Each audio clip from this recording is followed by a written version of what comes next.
2 Chronicles chapter 36. Then the people of the land took Jehoahaz, the son of Yoshiyahu, and made him king in his father's stead in Jerusalem. Jehoahaz was 23 years old when he began to reign, and he reigned 3 months in Jerusalem. And the king of Mizraim deposed him at Jerusalem, and fined the land 100 talents of silver and a talent of gold. And the king of Mizraim made Eliakim, his brother, king over Yehuda and Jerusalem, and changed his name to Jehoiakim. And Necho took Joahaz his brother, and carried him to Mizraim. Jehoiakim was 25 years old when he began to reign, and he reigned 11 years in Jerusalem, and he did that which was evil in the sight of Yahweh his God. Against him came up Nabuchodonosor, king of Babel, and bound him in fetters to carry him to Babel.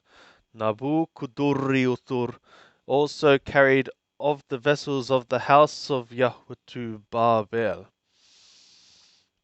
and put them in his temple at Babel. Now the rest of the acts of Jehoiakim, and his abominations which he did, and that which was found in him, behold, they are written in the book of the kings of Israel and Yehuda. And Jehoiachin his son reigned in his stead. Jehoiachin was 8 years old when he began to reign, and he reigned 3 months and 10 days in Jerusalem. And he did that which was evil in the sight of Yahweh. And at the return of the year, King Nabuchodonosor sent and brought him to Babel with the goodly vessels of the house of Yahweh, and made Sidkiyahu his brother king over Yehuda and Jerusalem.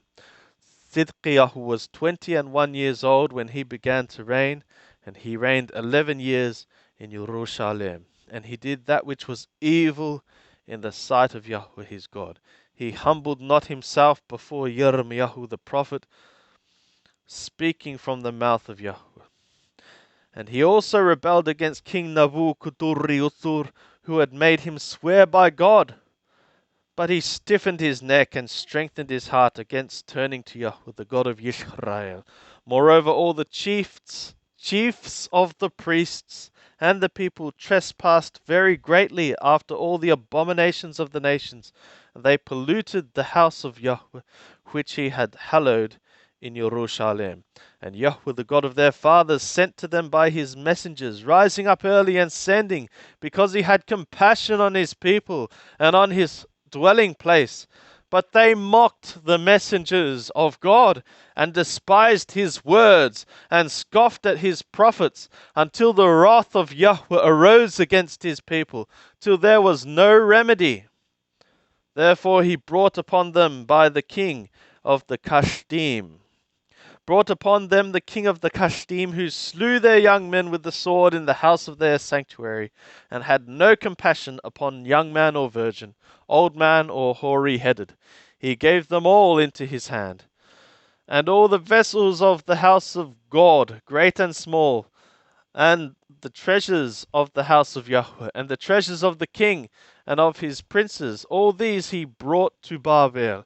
And they burnt the house of God, and broke down the wall of Jerusalem, and burnt all the palaces thereof with fire, and destroyed all the goodly vessels thereof. And them that had escaped from the sword carried he away to Babel, and they were servants to him and his sons until the reign of the kingdom of Paras, to fulfill the word of Yahweh by the mouth of Yirmiyahu, until the land had enjoyed its Shabbatot, its Sabbaths. For as long as it lay desolate, it kept Shabbat to fulfill 70 years. Now in the first year of Koresh, king of Paras, that the word of Yahweh by the mouth of Yirmiyahu might be accomplished, Yahweh stirred up the spirit of Koresh, king of Persia, Paras, so that he made a proclamation throughout all his kingdom, and put it also in writing, saying, Thus saith Koresh, king of Paras, All the kingdoms of the earth hath Yahweh the God of the skies given me, and he hath charged me to build him a house in Jerusalem, which is in Yehudah. Whosoever there is among you of all his people, Yahweh his God be with him, and let him go up.